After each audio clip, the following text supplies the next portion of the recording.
మీ గుణం దేశానికి తెలిసిపోయింది. తెలంగాణ అస్తిత్వం అని, తెలంగాణ పోరాటం అని, తెలంగాణ కోసమే పార్టీ పుట్టిందని, తెలంగాణ కోసమే నేను పుట్టిందని చెప్పి బీరాలు పలికి ఒక్కసారి అధికారం వచ్చే వరకే కొమ్ములు వచ్చేసి మీరు భారత్ రాష్ట్ర సమితిని గుణాత్మక మార్పు అని 5-6 రాష్ట్రాలు పెట్టి ఈడ రైతులను వదిలేసి తీసుకుపోయి పంజాబ్ రైతులకు ఇస్త్రీ, ఈడ రైతులను తీసుకుపోయి కర్ణాటకలు ఇస్త్రీ. కాబట్టి ఈయన ఏదో పగటి కాలాలు అంటున్నట్టుంది కథని నేనంటున్న ఇంకొక అడుగు ముందుకేసి ఎవరు అధికారంలోకి వచ్చినా ప్రజల పట్ల గౌరవంగా ఉండాలి. ఒక ముఖ్యమంత్రి ఎన్నుకోబడ్డాడు అంటే ఇంతకుముందు పెద్ద ఆయన చెప్పిండు సత్యం కాదు. నేను తనతో చేపర్లో పోయిన కదా ఒక 2-3 రోజులు చూస్తుంటే అదొక వైబ్ అసలు ఏందో. నేను చూసిన రేవంత్ అన్ననే ఆ మీటింగ్స్లో చూస్తే నాకు డిఫరెంట్గా కనపడ్డాడు. ఆ జనంలో ఆ కదలికలు. కేసీఆర్ అంటే ఓ తెలంగాణ మూవ్మెంట్ చేసిండ్రు, లేకపోతే ఆయన మాటలు వినటానికి జనం వచ్చేటోళ్ళు అట్లా వచ్చేది. కానీ రేవంత్ అన్నకు అట్లా వస్తుండ్రు ఏంది? అప్పుడు చెప్తుండే నాతోని మనం అధికారంలోకి వస్తున్నాం, జాగ్రత్తగా మాట్లాడాలి, జాగ్రత్తగా ఉండాలని చెప్పి. అది ప్రజలిచ్చిన విజయం. దాన్ని అగౌరవపరిచే విధంగా రెన్యువల్ సీఎం అని, లేకపోతే అధికారుల మీద బెదిరించి మీ సంగతి చూస్తాం, ఎవరెవరో రాసుకుంటూ ఆయన ఏదో వెనకట్టుకుంటే కదా ఏదో ముచ్చట్లు మేము రాసుకొని మీ సంగతి చూస్తాం, 7 సముద్రాలు అంటాడు.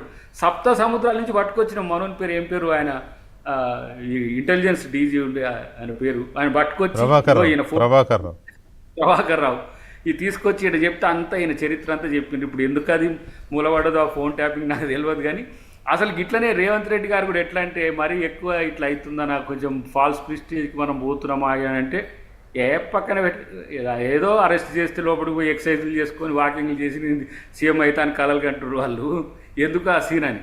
కానీ ఇట్లాంటి వాళ్ళని వదిలేస్తే ఏమవుతుందంటే ఇప్పుడు నేను నిజంగా చెప్తున్నాను, నాకు అధికారం ఉంటే 3వ రోజులు లోపల పడేస్తాను నేను.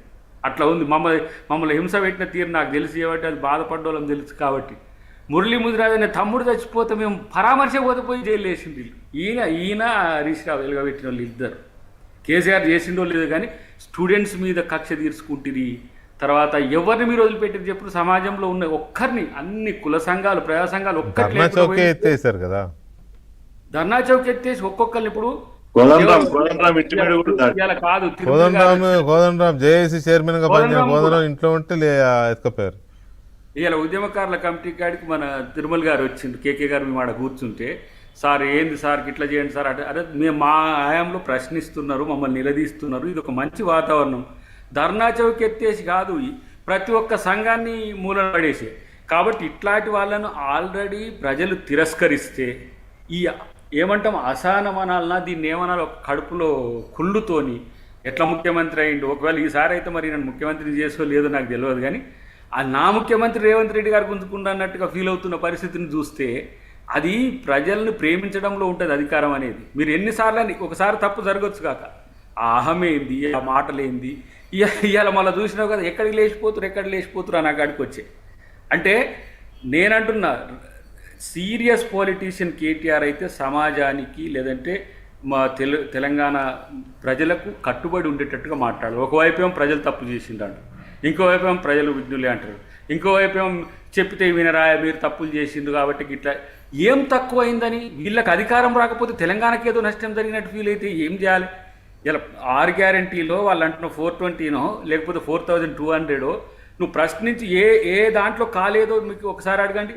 రాష్ట్రాన్ని పూర్తిగా దరిద్రంలోకి నెట్టేస్తే 8 లక్షల కోట్ల అప్పులు చేసి 76,000 కోట్ల రూపాయలు బడ్జెట్ నుంచి కట్టాల్సి వస్తుంది మీ దరిద్రానికి.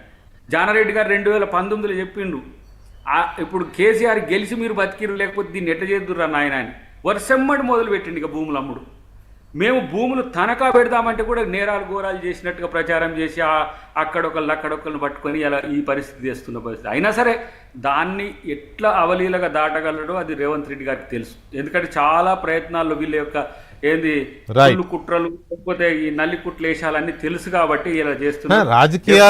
రాజకీయాల్లో ఈ నల్లి కుట్ల వేషాలు ఉంటాయి, ఎవరైనా చేస్తారు, లేకపోతే విమర్శలు ఉంటాయి. కానీ విఠల్ గారు సాఫ్ట్వేరా హార్డ్వేరా అనేది కాదు కదా ఇష్యూ, ఎడ్యుకేటెడా అన్ఎడ్యుకేటెడా అనేది ఇష్యూ. కేటీఆర్ గారు వెల్ ఎడ్యుకేటెడ్, నో డౌట్. ఆయన సాఫ్ట్వేరా హార్డ్వేరా అది ఇమ్మెటీరియల్. ఇక్కడ మంచి మాటకారి, మంచి